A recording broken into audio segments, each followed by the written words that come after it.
Пасля атакі на беларускі аўтобус у Бранскай вобласці МЗС нашай краіны патрабуе міжнароднай рэакцыі і тлумачэнняў ад Украіны. Пры гэтым дагэтуль незразумела, чаму улады Беларусі не папярэджвалі грамадзянаў пра рызыкі паездак арганізаваных праз рэгіёны, якія беспасярэдна мяжуюць з зонаю баявых дзеянняў.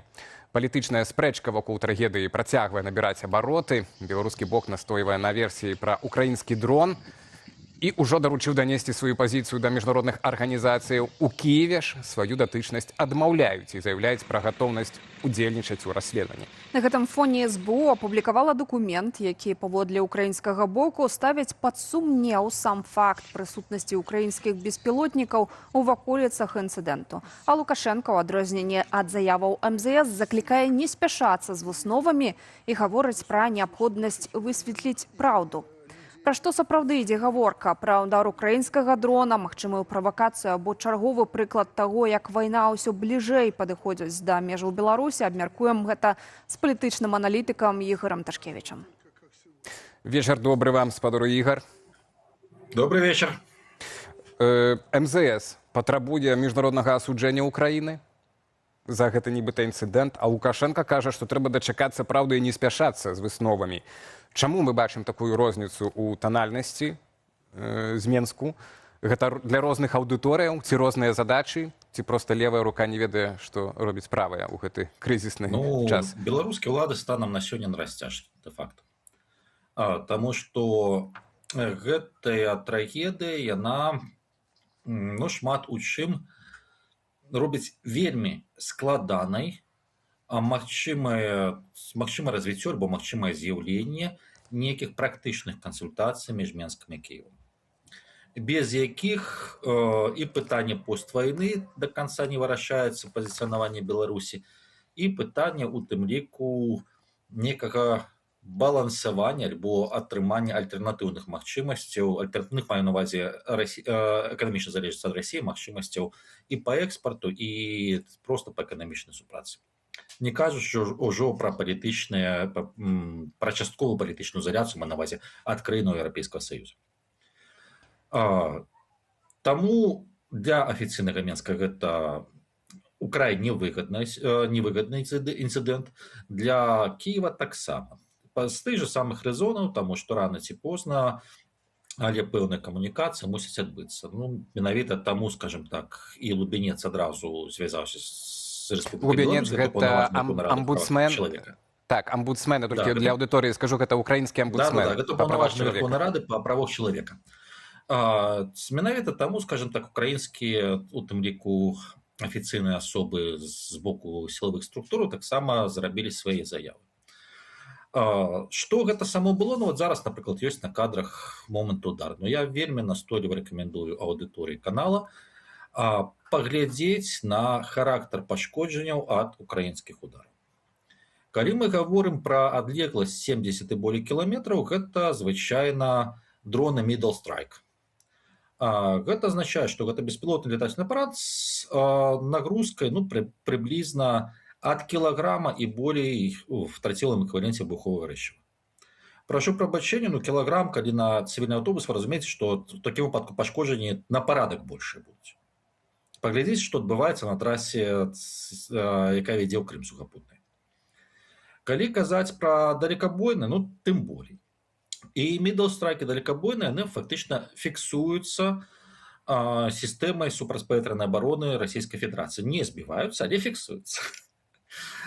І калі глядзець па, скажем так, прынамсі расійскіх маніторных каналах, я не буду зараз каментаваць дакументы або украінскага боку. Але мы скажам аўдыторыі, што украінскі бок прадставіў і, па-першае, сваю пазіцыю, што ў гэты час не было там украінскіх дронаў, плюс украінскі бок таксама прадставіў нібыта выкрадзены дакумент расійскі, расійскага Мінабароны, там, дзе таксама Мінабароны расійская кажа, што ў гэты перыяд, у гэтым раёне не было дронавай актыўнасці. Першае, менавіта расійскія маніторынгавыя паблікі, калі мы гаворым пра Middle Strike і Deep Strike, яны ў гэты час не фіксавалі паветранай трывогі над Бряншчынай. Гэта азначае, што, прынамсі, Расія не бачыла такога тыпа дронаў. Для украинского боку, с гледзяча Middle Strike, трасса на тэрыторыі Брянской области, она не ёсць крытычная, потому что удары пачынаюцца ад Белграда і далей на поўдзень, станам на сёння.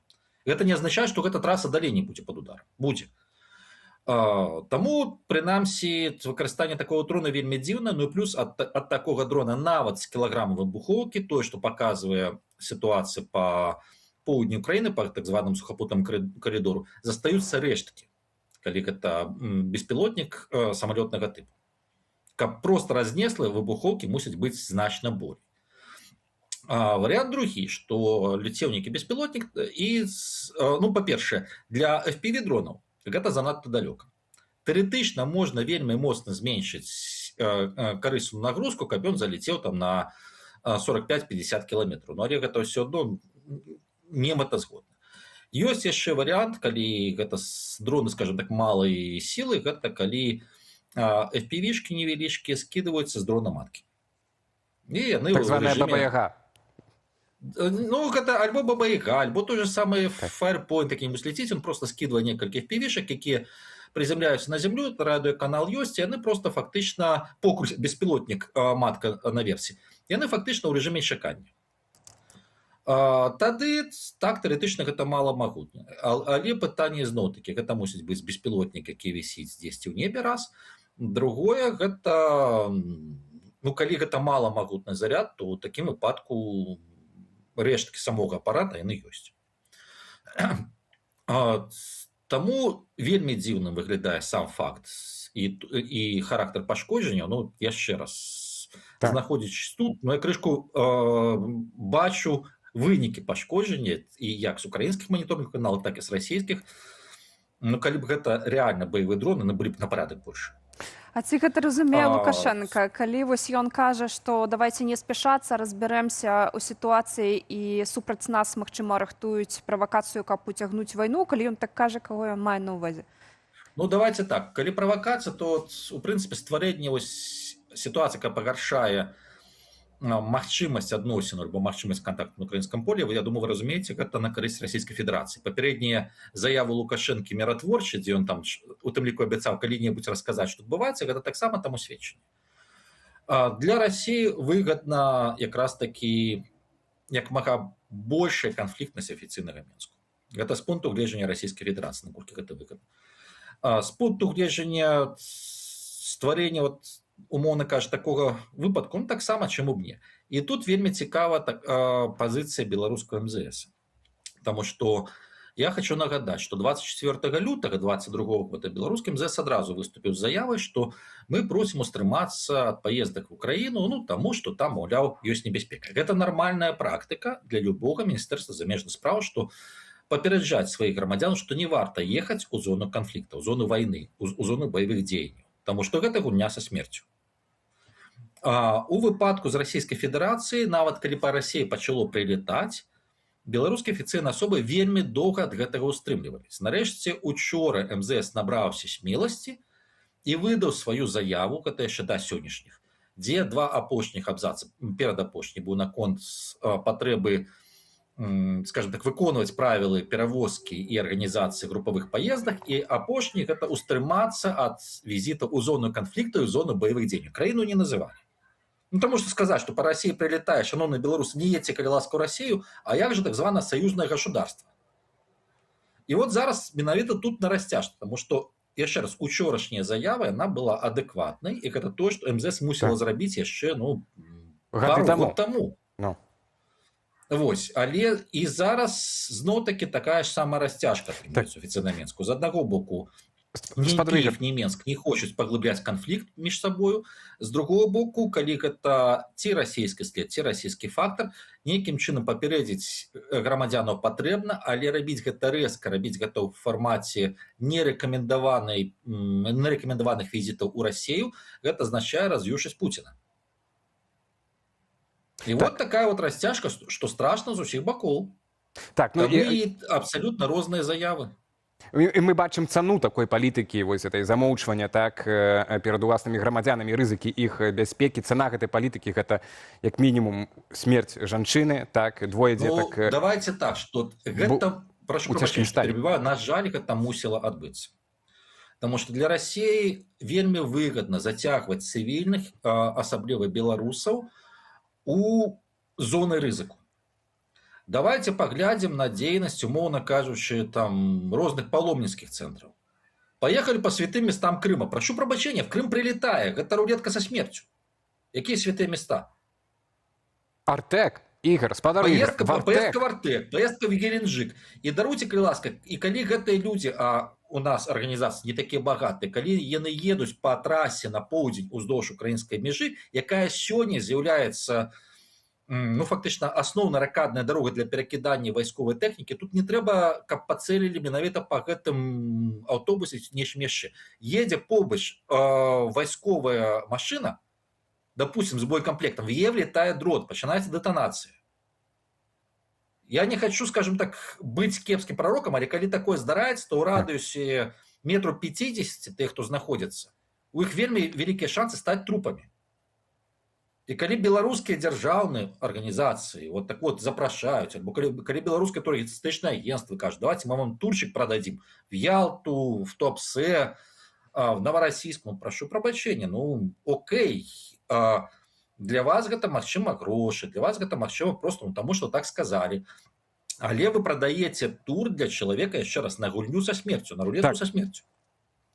Спадар Ігор, абсалютна эмоцыі, мы пра гэта ці не штодня паведамлялі, таксама пра гэтыя рызыкі, таму эмоцыі тут ёсць у нас таксама датычна гэтай гісторыі, чаму так здарылася. Апошняе пытанне вельмі корасненька, бо я не пагажуся з вами, што на расцяжкі ён цяпер стаў, ён стаў на расцяжкі фактычна падчас гэтага інтэрв'ю, па выніках гэтага інтэрв'ю для РРБ, там ён ужо засведчыў гэтую расцяжку, што ён уже там умеренную пазіцыю па Ўкраіне і гэтак далей, давайте выходить з этой войны, завершаць і гэтак далей. І вы ж перад гэтым папярэджвалі, што нейкія правакацыі будуць, што не будзе ўступлення Беларусі ў вайны, але правакацыі дзеля гэтага будуць. Якіх цяпер чакаць правакацыяў, тому што мы бачым, што Александр Лукашенко гэтым інтэрв'ю і зменай сваім стаўленнем палітыкі, не ведам, як гэта лепш акрэсліць, сваёй ранейшай, ён цяпер ва ўразлівым стане фактычна знаходзіцца, і, натуральна, розныя бакі гэта будуць выкарыстоўваць. Давайте так, гэта ягоны інтэрв'ю, то, што адбывалася раней, больш такая